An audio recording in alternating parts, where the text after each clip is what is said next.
Okay, good evening, everybody. Sorry to keep you waiting.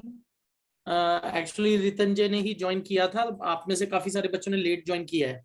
So just waiting for some students to join. So I had not started my classes as earlier. All right. चलो. So बच्चे, today we'll be having a quick session.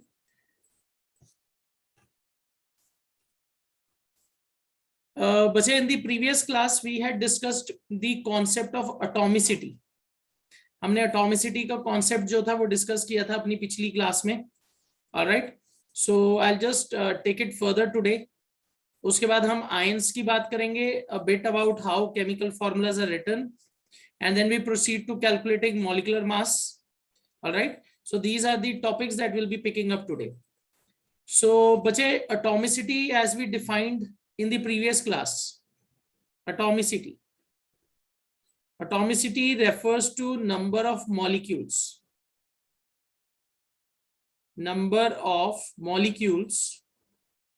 present in, number of atoms. Atomicity को हम क्या कहते हैं? Number of atoms present in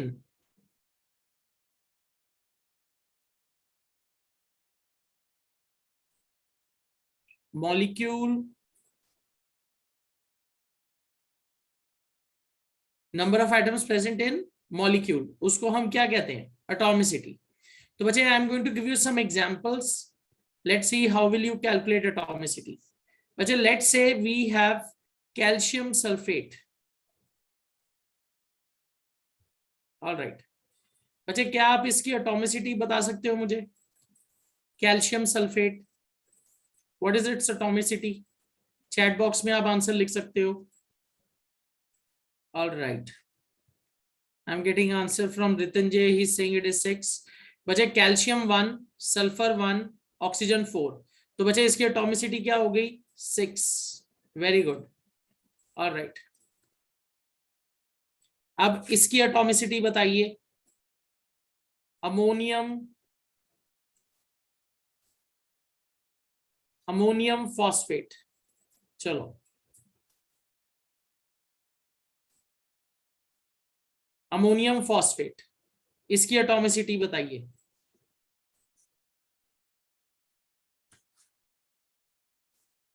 atomicity of ammonium phosphate, you have to just calculate the number of atoms. और ये concept क्यों important है बच्चे? क्योंकि आगे मॉलिक्यूलर मास निकालना है, तो मॉलिक्यूलर मास में आपको एटॉमिसिटी का कॉन्सेप्ट क्लियर होना चाहिए.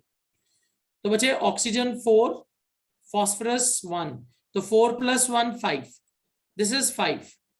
ब्रैकेट के अंदर देखिए, nitrogen 1, hydrogen 4, 4 + 1 5, 5 × 3 15, 15 + 1 16, 16 + 4 20.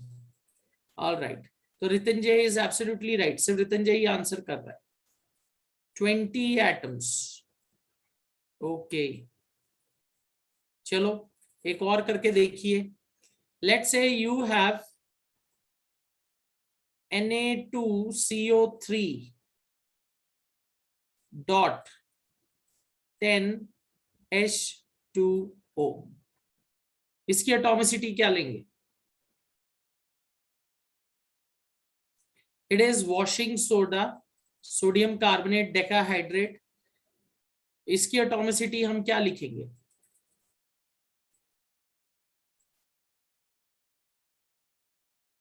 Sodium, carbon, oxygen, hydrogen and oxygen. इसकी एटॉमिसिटी क्या लिखेंगे?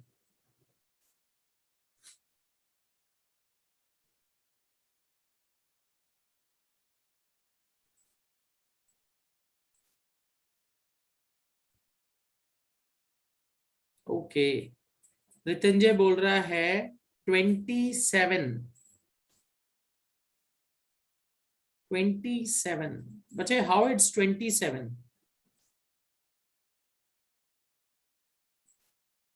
मुझे तो 35 लग रहा है. चलो लेट्स कैलकुलेट. बच्चे, सोडियम के 2 एटम्स हैं, कार्बन का 1, ऑक्सीजन के 3, एंड इट इज हाइड्रोजन. देखो 10 2s are 20, हाइड्रोजन के 20, ऑक्सीजन के कितने? 1 10s are 10. इसको टोटल करो, 30, 33, 34, 36, कैलकुलेट। सोडियम के 2 एटम्स, कार्बन का 1, ऑक्सीजन के 3 बचे। यहाँ डॉट लगा हुआ है, इसको मल्टीप्लाई नहीं करना, इट विल बी डॉट, मतलब ये 10H2O इसके साथ लूजली बॉन्डेड है, तो 10 2s are 20 एंड 1 हियर, तो 10 1s are 10। आप इसे प्लस करिए, it comes out to be 36। Is this clear everybody? Atomicity clear होनी चाहिए, तभी आप मॉलिक्यूलर मास निकाल पाओगे सही। ऑल राइट, चलो एक और एग्जांपल लेते हैं। Let's say you have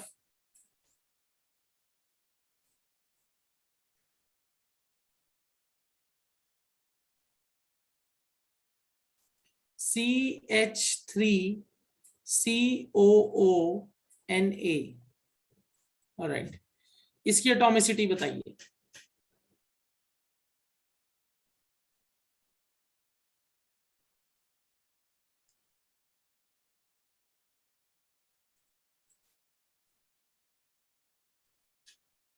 atomicity of CH3COONA 8। All right, Abhisuchita is saying 8। एक बार चेक कर लेते हैं। 1 कार्बन 3 हाइड्रोजन, इधर कितना है? 1 carbon 3 hydrogen, again 1 carbon, 1 + 1 2 oxygen, 1 sodium, तो 1 + 3 4, 4 + 1 5 7 8। Very good. तो इसके अंदर है बचे 8 एटम्स टोटल, एटॉमिसिटी इज 8। ठीक है, चलो। सो आई होप एटॉमिसिटी का कॉन्सेप्ट अब आपको क्लियर होगा। आपको नंबर ऑफ एटम्स क्या करने हैं, नंबर ऑफ एटम्स क्या करने हैं, इसमें काउंट करने होते हैं। And on the basis of number of atoms आप क्या करोगे, उसका एटॉमिक मास टोटल करके हम क्या करोगे, उसका मॉलिक्यूलर मास लिखेंगे। ठीक है, हाँ जी Ritan ji. Good evening sir. हाँ जी, सर मेरा डाउट था कि जो CH3 के बाद COONA है सर, ये जो दो ऑक्सीजन का है वो दो अलग अलग क्यों है? क्योंकि O2 भी तो आ सकता था, O2 क्यों नहीं है? बेटा आपको एक चीज ये समझनी पड़ेगी, हर चीज के पीछे एक कन्वेंशन होती है, उसको लिखने का तरीका होता है। और ये सर इसमें CH3COO एसीटेट आयन हमने इसलिए इस तरीके से लिखा है क्योंकि इनकी बॉन्डिंग भी इस तरीके से, कार्बन और ऑक्सीजन के बीच में बॉन्डिंग है, इसलिए हमने उसको O2 नहीं लिखा। हम मॉलिक्यूलर फॉर्मूला लिख रहे हैं उसका, तो मॉलिक्यूलर फॉर्मूला में वो बॉन्डिंग के अकॉर्डिंग हम लिख रहे हैं कि ऑक्सीजन कैसे प्लेस्ड है। ठीक ओके है, सर। लिखने का तरीका होता है। एसीटेट को हम CH3CO इसलिए लिख रहे हैं क्योंकि उनकी बॉन्डिंग इस तरीके से। ठीक है, clear? Okay sir. Okay sir. Alright, चलो लेट्स मूव ऑन। तो बच्चे एटॉमिसिटी का कॉन्सेप्ट हो गया है। Let's not talk about molecular mass, relative molecular mass. अब बच्चे when you talk about relative molecular mass, it is similar to concept of atomic mass. जैसे हमने एटॉमिक मास को कार्बन 12 के साथ कंपेयर करके निकाला था, वैसे ही मॉलिक्यूलर मासेस में हम क्या करते हैं, रिलेटिव एटॉमिक मास का टोटल करके according to number of atoms वो निकालते हैं। तो जो भी आपका टोटल मॉलिक्यूलर मास आएगा, it is equivalent to number of times a molecule is heavier than a carbon atom 12। तो इसलिए हम इसे क्या कहते हैं, it is also defined as relative molecular mass. तो रिलेटिव मॉलिक्यूलर मास क्या है, इसको हम कैसे डिफाइन करते हैं, defined as number of times, it is number of times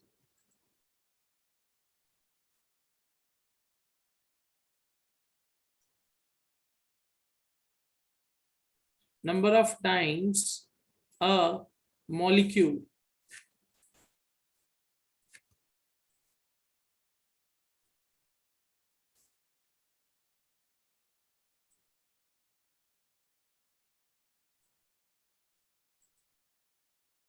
number of time molecule is heavier than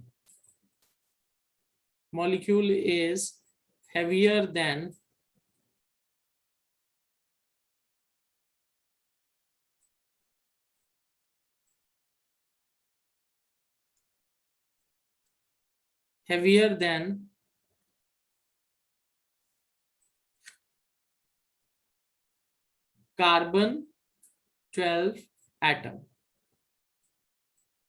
बच्चे कितना टाइम एक मॉलिक्यूल C12 एटम से हेवियर है उसको हम क्या कहते हैं, रिलेटिव मॉलिक्यूलर मास। और बच्चे मॉलिक्यूलर मास हम कैसे कैलकुलेट करते हैं, जो भी आपका मॉलिक्यूल है उसमें जो एटम्स प्रेजेंट है उनके रिलेटिव एटॉमिक मासेस को हमें टोटल करके रिलेटिव मॉलिक्यूलर मास निकालना होता है। ऑलराइट, इसमें हम क्या करेंगे, we will take a simple example, एक सिंपल सा एग्जांपल लेते हैं। लेट्स से you have calcium carbonate CaCO3, इसका रिलेटिव मॉलिक्यूलर मास निकालना है।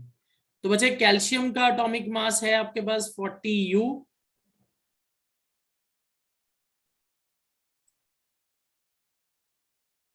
कार्बन का एटॉमिक मास है 12U,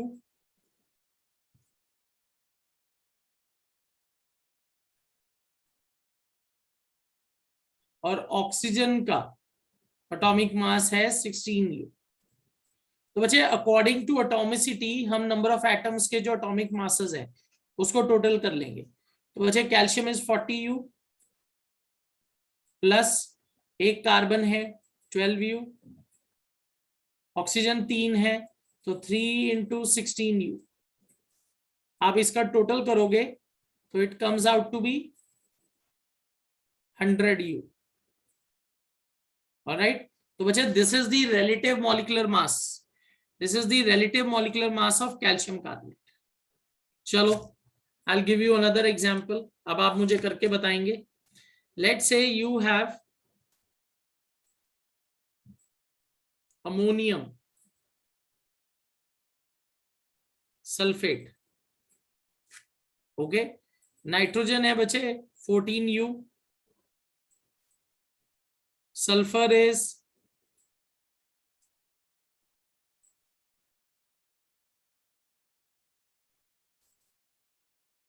32U, उसके बाद है बच्चे हाइड्रोजन 1U, उसके बाद है oxygen 16U।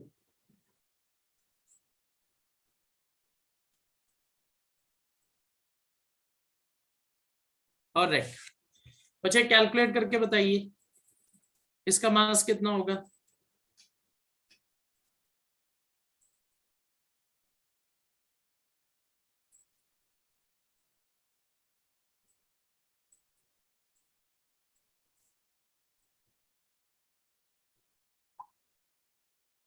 Calculate and tell what will be its mass.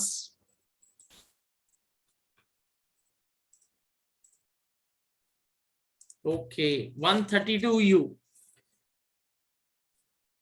चलो करके देखते हैं बच्चे, यहाँ नाइट्रोजन और हाइड्रोजन ब्रैकेट के अंदर है और वो 2 टाइम्स है। तो most of the time student क्या गलती करते हैं, वो ये 2 के साथ या ऐसे ब्रैकेट के साथ इस पे ध्यान नहीं देते। तो बच्चे नाइट्रोजन इज 14, ओके, तो इसको कैसे लिखेंगे 14U प्लस हाइड्रोजन कितना है 4U, 4 एटम हो गए, इसको 2 से मल्टीप्लाई करेंगे, प्लस सल्फर कितना है 1 है 32U, प्लस ऑक्सीजन इज 4 तो 4 × 16 इज 64U। टोटल करके देखिए कितना बनता है, ब्रैकेट के अंदर बचे 18 बन जाएगा, तो 18 2 36, 18 2 36, तो टोटल बन गया है यहाँ 36U प्लस 32 और 64, इसको प्लस करेंगे, सीधा ही कर लेते हैं। 64 plus 32 is 96, 96 plus 38, alright, it would be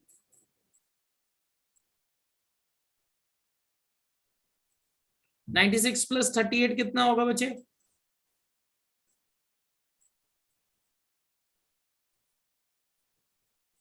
sorry, not 38, 36। 98 plus 36।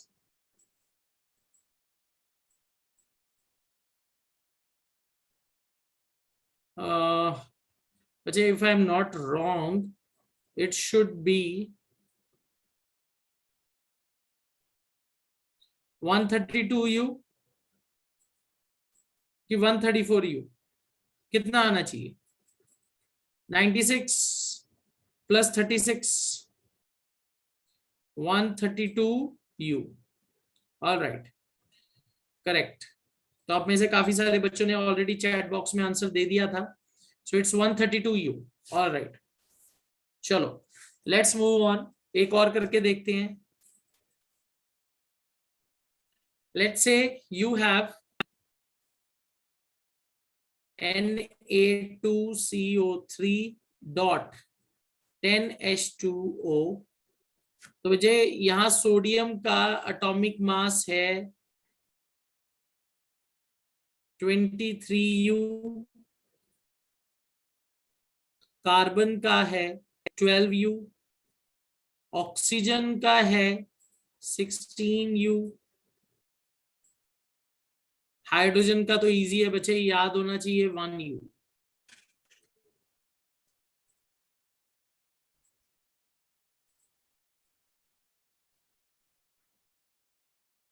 Alright, चलो बताओ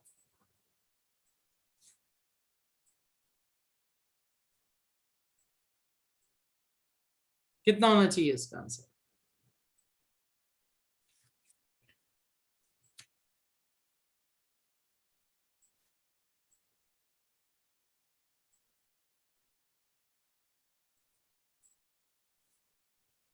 okay, so Ritinjay is saying it is 286u. Let's check. अच्छा, सोडियम 2 है तो it would be 46u plus carbon is 12u plus oxygen 16 into 3 48u। ये तो बचे sodium carbonate हो गया। अब बचे 10H2O। बचे एक वाटर मॉलिक्यूल का मास कितना है? 18। 16 प्लस 2 18, 18 इंटू 10 कितना हो जाएगा? 180। तो 48u प्लस 180u। एक वाटर मॉलिक्यूल का मास 18 है, आप उसे 10 से मल्टीप्लाई करके पूरे में ऐड कर दोगे। ठीक है, इज दिस क्लियर एवरीबॉडी? मैंने 180u क्यों लिया है? एक वाटर मॉलिक्यूल का मास है 18 और मेरे पास ऐसे 10 वाटर मॉलिक्यूल हैं, तो 180। ऑल राइट, चलो अब टोटल करिए। 46 plus 12 is 58, 58 plus 180, 58 plus 180 238, 238 plus 8 246, 246 plus 40 286। All right, तो Ritanjay your answer is correct, it is 286u।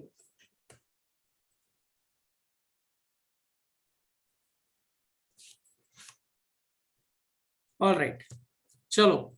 So I hope बच्चे आपको मॉलिक्यूलर मास कैलकुलेट करने की, कैसे कैलकुलेट करना है वो समझ आ गया होगा।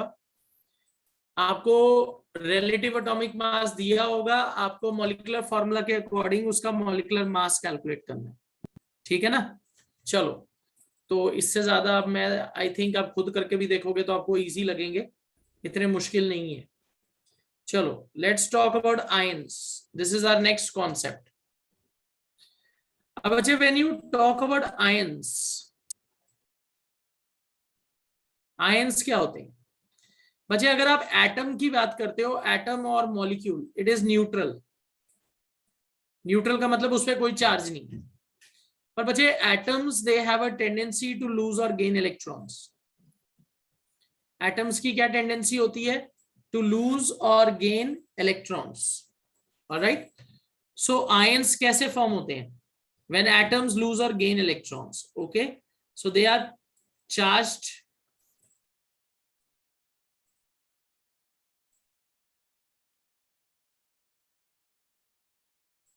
they are charged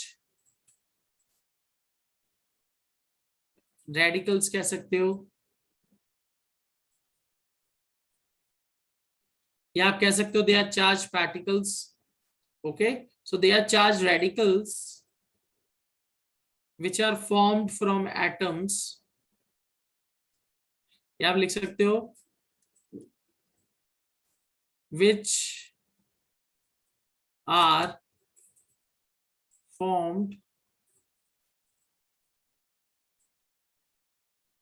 are formed when atoms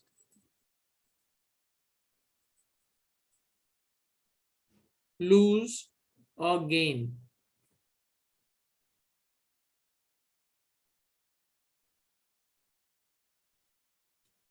electrons.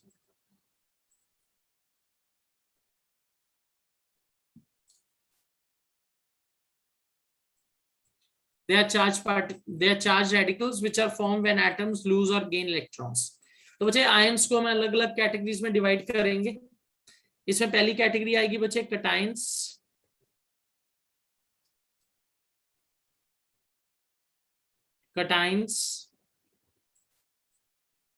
बच्चे what are cations? Cations are positively charged particles.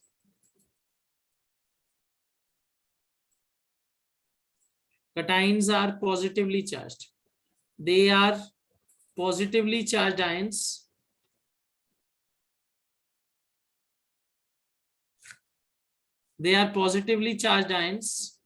formed by loss of electrons.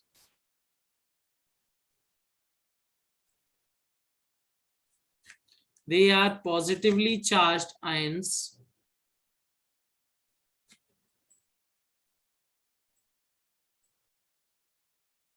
formed when atoms lose electrons.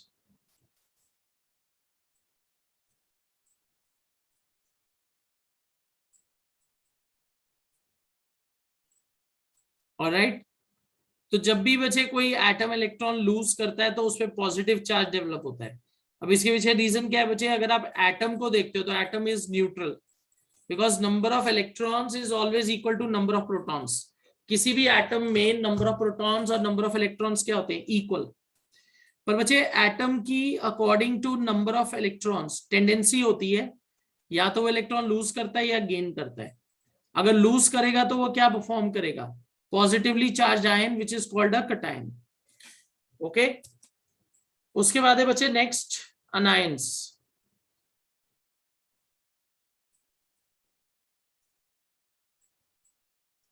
अब बच्चे अनायंस की जब हम बात करते हैं, anions are negatively charged.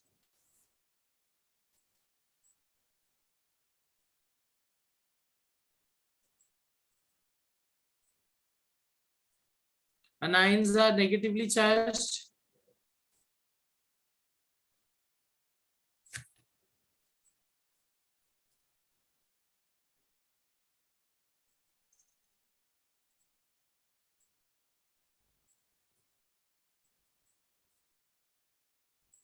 Anions, they are negatively charged ions.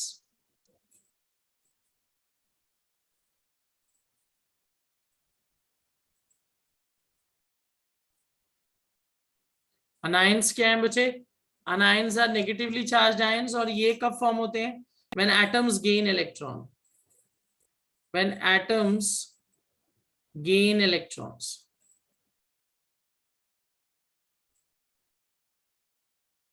Okay बच्चे, जब भी ये एटम इलेक्ट्रॉन गेन करते हैं तो वो क्या फॉर्म करते हैं? अनायंस. उसके बाद बच्चे इसमें एक थर्ड कैटेगरी हम ऐड करेंगे पॉलीएटॉमिक आयंस की. अब बच्चे जब आप पॉलीएटॉमिक आयंस की बात करते हो, ये वो आयंस हैं जिसमें एक से ज्यादा एटम है. They are actually a group of atoms. और इन ग्रुप ऑफ एटम्स में एक ही कॉमन क्या होती है? चार्ज होता है या वैलेंसी होती है. ऑलराइट, सो पॉलीएटॉमिक आयंस कौन से होते हैं? They are formed of a group of atoms.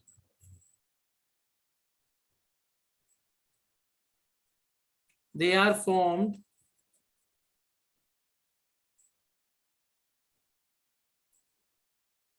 they are formed from a group of atoms.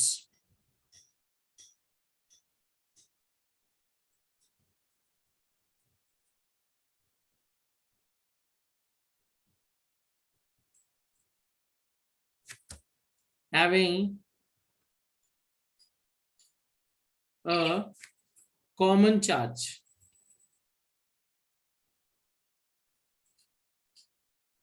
Okay तो बच्चे पॉलीएटॉमिक आयंस में क्या होता है, इसके अंदर एक से ज्यादा एटम होंगे, ग्रुप में वो एटम्स प्रेजेंट होंगे, उन सब पे एक कॉमन चार्ज होता है, उसको हम कहेंगे पॉलीएटॉमिक आयंस. ठीक है, is this clear everybody? Is this clear? Alright.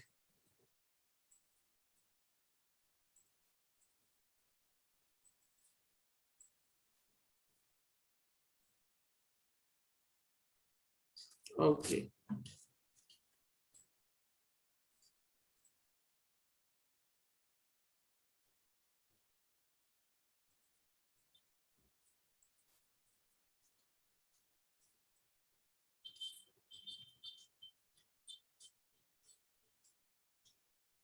Alright. तो बच्चे मॉलिक्यूलर मासेस हो गया, आयंस हो गया. Now let's move on to writing chemical formulas. अब बच्चे writing chemical formula is a very important task as of now. क्यों important है बच्चे? क्योंकि इन द कमिंग क्लास, जो आगे आपकी क्लास 10th है, उसमें ये बहुत एक इंपॉर्टेंट पार्ट हो जाएगा आपकी स्टडीज का. आपको केमिकल फॉर्मूलाज लिखने आने चाहिए करेक्टली, और फिर उन केमिकल फॉर्मूलाज को यूज करके बच्चे हम केमिकल इक्वेशंस लिखेंगे नेक्स्ट ईयर. तो this year you need to learn how to write chemical formulas. आपको वैलेंसी याद करनी पड़ेगी तो करिए, but you should be comfortable with writing chemical formulas. अगर आप केमिकल फॉर्मूला सही तरीके से नहीं लिख पाएंगे तो अगले साल बहुत दिक्कत है. अगले साल आपको केमिकल इक्वेशंस लिखनी है, और that is only possible if you know how to write a chemical formula. तो बच्चे this table is very important table. ठीक है, तो बच्चे जब आप इस टेबल को देखते हो तो इसमें आपको वैलेंसीज लिस्ट की हुई है, पॉजिटिव भी है, नेगेटिव भी है, पॉलीएटॉमिक आयंस भी हैं इसके अंदर. तो बच्चे अगर आप देखो sodium, potassium, silver, copper, they all have a valency of +1, यानी दे ऑल लूज 1 इलेक्ट्रॉन. और इन पे कौन सा चार्ज डेवलप होता है? पॉजिटिव. उसके बाद देखिए और भी मेटल्स हैं, जैसे magnesium, calcium, zinc, iron, copper, इनकी वैलेंसी 2+. इनकी भी टेंडेंसी 2 इलेक्ट्रॉन लूज करने की है. Then you have aluminium and zinc. Aluminium and zinc की एल्यूमिनियम और आयरन की क्या टेंडेंसी है? To lose 3 electrons each. तो बच्चे ये सारे पॉजिटिव आयंस हैं. अब इसमें एक और बहुत इंपॉर्टेंट चीज है, अगर आप ध्यान से देखो, कॉपर की 2 वैलेंसीज दिखाई हैं, 1 and 2, +1 +2. सिमिलरली आयरन की देखिए, आपको 2 वैलेंसीज दिखेंगी, आयरन 2, ब्रैकेट में वो क्या डिनोट कर रहा है? Valency of iron.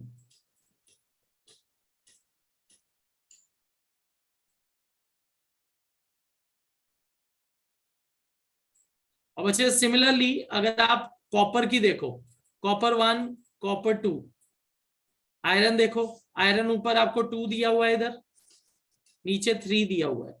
तो बच्चे there is a possibility that you have ions, there is a possibility that there are ions, same ions which have different valencies.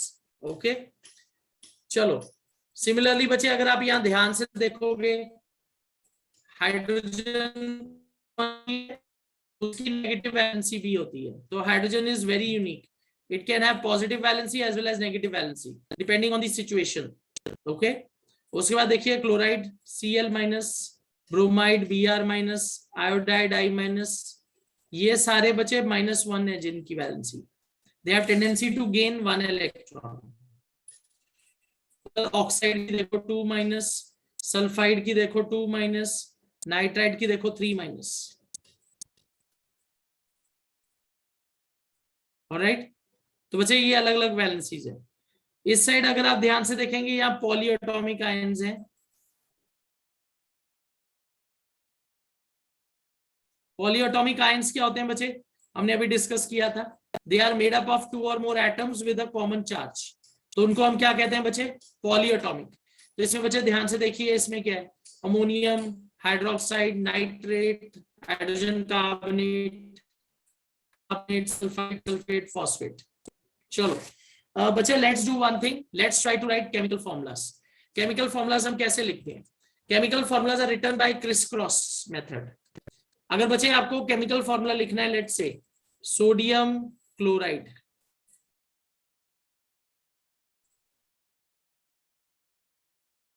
तो हम क्या करेंगे, how will we write the chemical formula, हमेशा बच्चे जो cation है उसको पहले लिखना है, तो sodium Na+, chloride is Cl-, आप इनका सिंबल भी लिख सकते हो सिर्फ Na and Cl, sodium is +1, chloride is -1, इन दोनों को क्रिस क्रॉस करिए,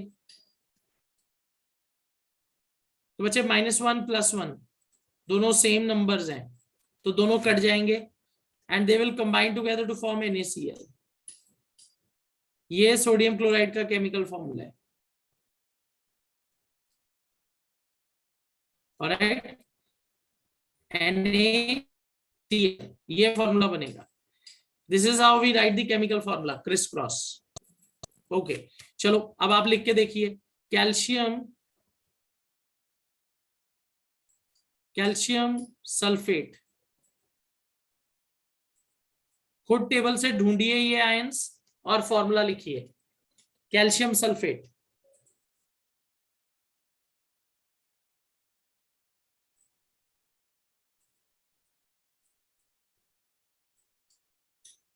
बेटा कैल्शियम का सिंबल क्या होगा, Ca, कैल्शियम का सिंबल क्या है, Ca,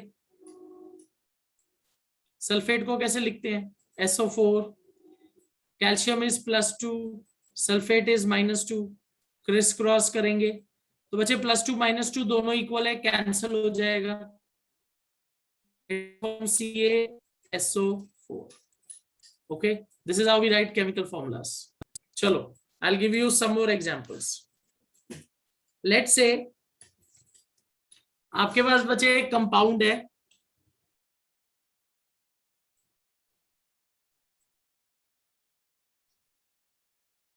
कॉपर नाइट्रेट,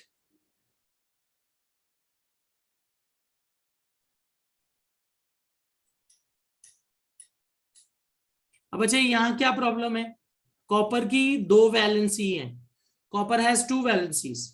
अब बच्चे इसके अंदर हम कैसे बताएंगे कि आपको कौन सा फॉर्मूला लिखना है किस वैलेंसी को, तो व्हाट विल बी डन, 2 तरीके से होता है ये, या तो ब्रैकेट में रोमन न्यूमरल में उसकी वैलेंसी आ जाएगी, कॉपर 2 नाइट्रेट,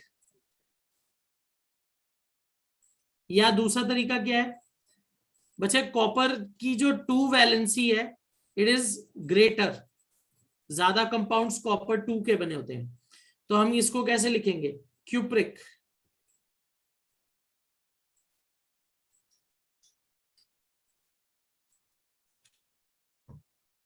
क्यूप्रिक का क्या मतलब है बच्चे, copper has a variable valency, और क्यूप्रिक, क्यूप्रिक का मतलब है आईसी, ये जो आईसी है इसका मतलब है कि हमें इसकी हायर वैलेंसी यूज करनी है, तो let's write the chemical formula, CuNO3, copper is +2, नाइट्रेट इज -1, इसको क्रिस क्रॉस करिए, क्या बनेगा,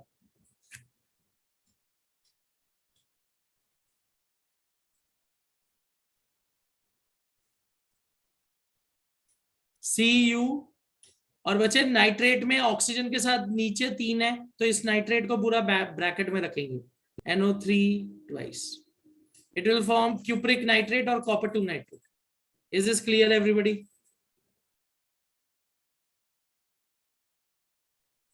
ऑलराइट, चलो लेट्स से फॉर्मूला, फेरिक,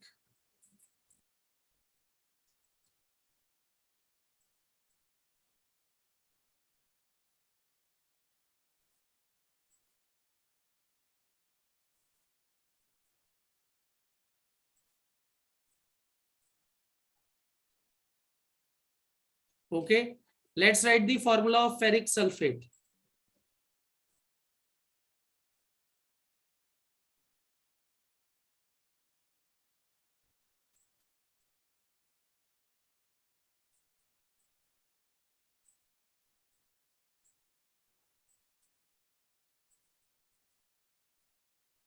बच्चे Fe का क्या सिंबल है?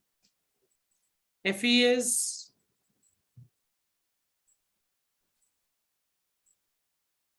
फेरिक। आईसी लिखा हुआ है बच्चे, यहाँ आपको +3 वैलेंसी यूज करनी है, हायर वैलेंसी आईसी। सल्फेट का है बच्चे SO4 -2। अब इसको क्रिस क्रॉस करके देखिए।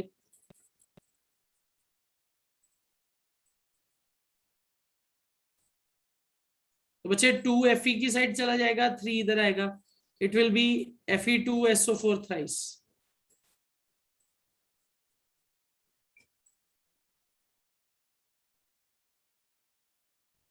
ठीक है, ferric sulphate.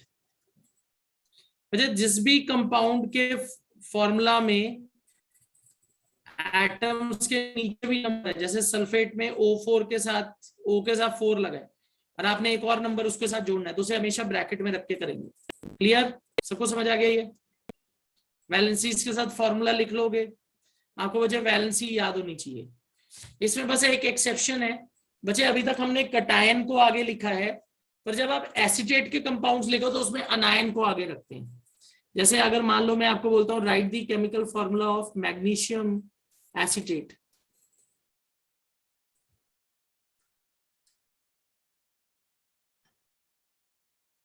Magnesium acetate,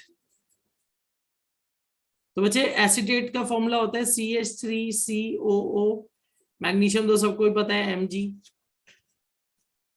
alright, तो बच्चे हम क्या करेंगे, हम इसका फॉर्मूला लिखेंगे, मैग्नीशियम इज +2, एसिटेट इज -1। अब बच्चे जब भी हम एसिटेट के साथ फॉर्मूला लिखते हैं, इट इज जस्ट कन्वेंशन, हमेशा पॉजिटिव को पहले लिखते हैं, पर इस केस में एसिटेट के केस में नेगेटिव को पहले लिख देंगे, तो it would be criss cross होगा, 2 इधर 1 इधर, तो it would be CH3COO twice Mg। ऐसे सिर्फ एसिटेट के केस में नेगेटिव आयन आगे आएगा। Is this clear? एसिटेट के केस में नेगेटिव आयन एसिटेट जो है पहले लिखा जाता है। Is it clear? All right, चलो, तो बच्चे this is how you will be writing chemical formulas. इसको एक बार, okay, what is acetate? Acetate is a polyatomic ion, ये एनसीईआरटी की बुक में दिया हुआ है, एनसीईआरटी की बुक में नहीं दिया हुआ। ओके, चलो, यू कैन रिमेंबर दिस। इसको एथेनोएट भी बोलते हैं, एथेनोएट, और you can even call it acetate. It is CH3COO-। ठीक है, क्लियर एवरीबॉडी? ओके, चलो,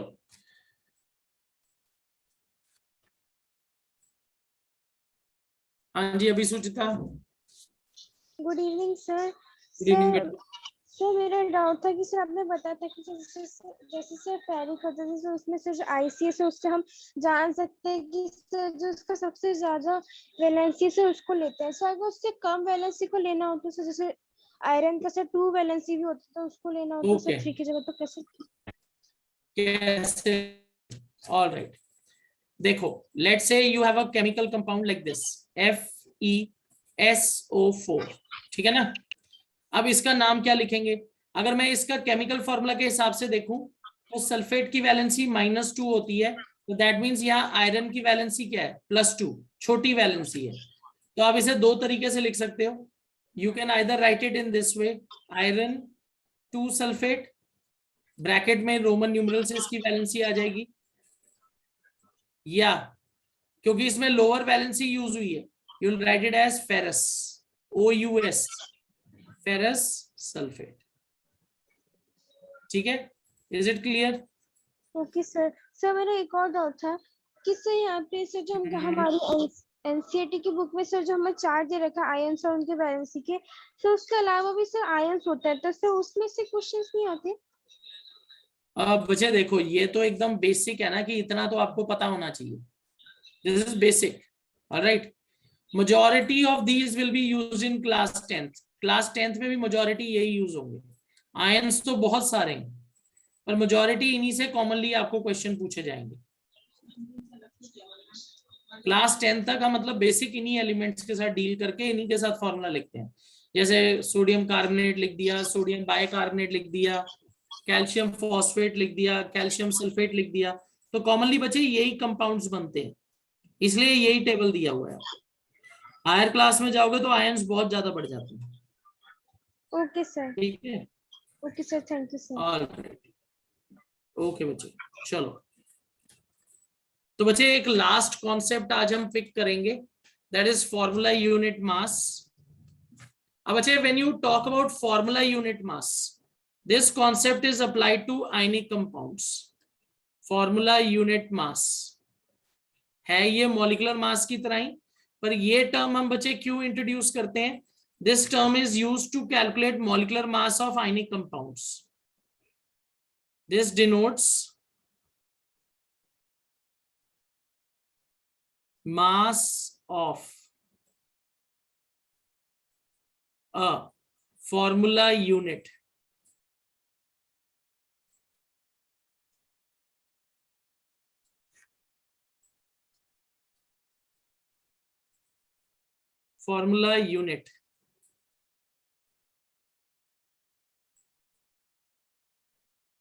in ionic compound।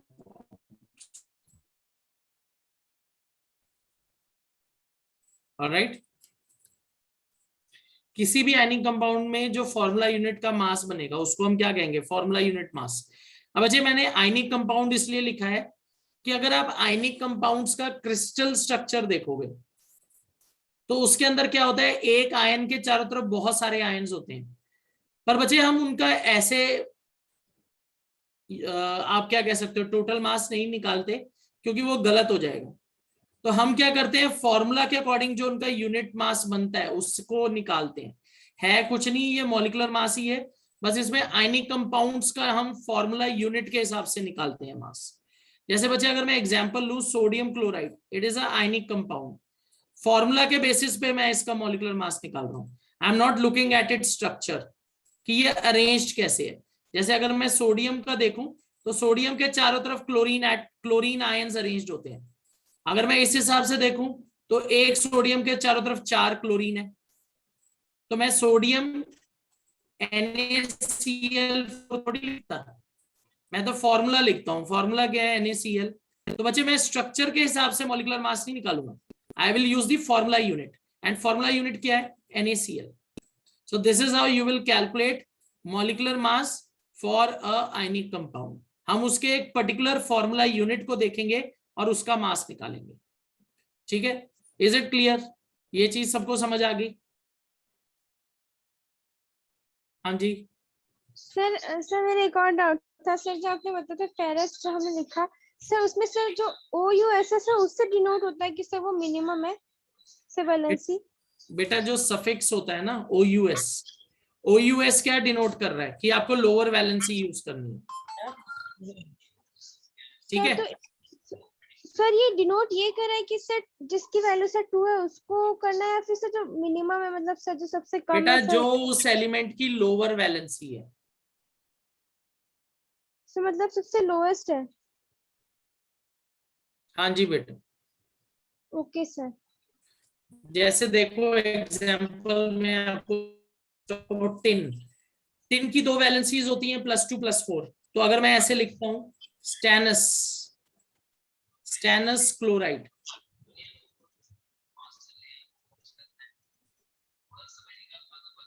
और एक मैं लिखता हूं स्टेनिक क्लोराइड।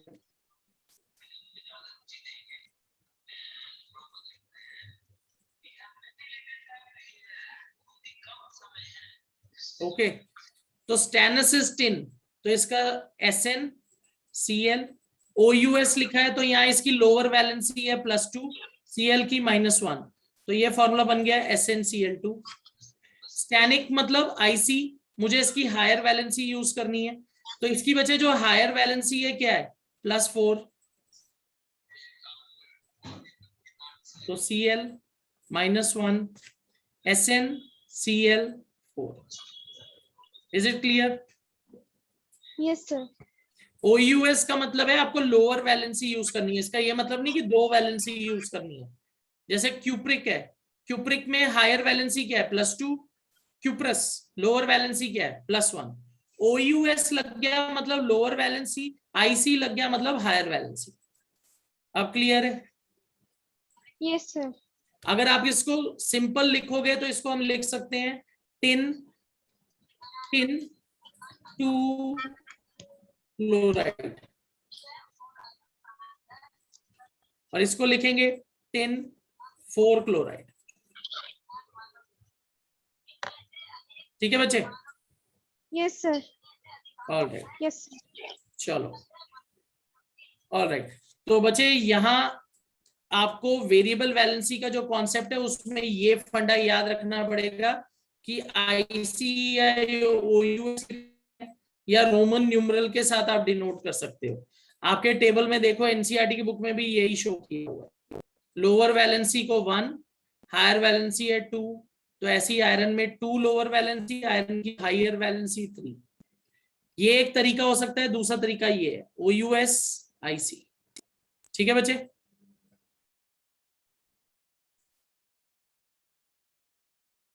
ऑल राइट, चलो तो बच्चे आज हम यही वाइंड अप करेंगे सेशन को। Next session will be picking up mole concept numericals. Chemical formulas लिखना सीखिए, वैलेंसी पे वर्क करिए, ठीक है, ताकि नेक्स्ट ईयर आपको थोड़ा इजी लगे, क्योंकि नेक्स्ट ईयर आपके पास केमिकल फॉर्मूलाज लिखने सीखने का टाइम नहीं, आपको इसी साल फॉर्मूला लिखने आने चाहिए। ये जो बेसिक टेबल है अगर आप इसको याद कर लो तो majority of the chemical formulas you'll be able to write which are required for class 10। तो ये जरूर याद करिए। चलो, I'll be ending this session here बच्चे। See you all in the next class।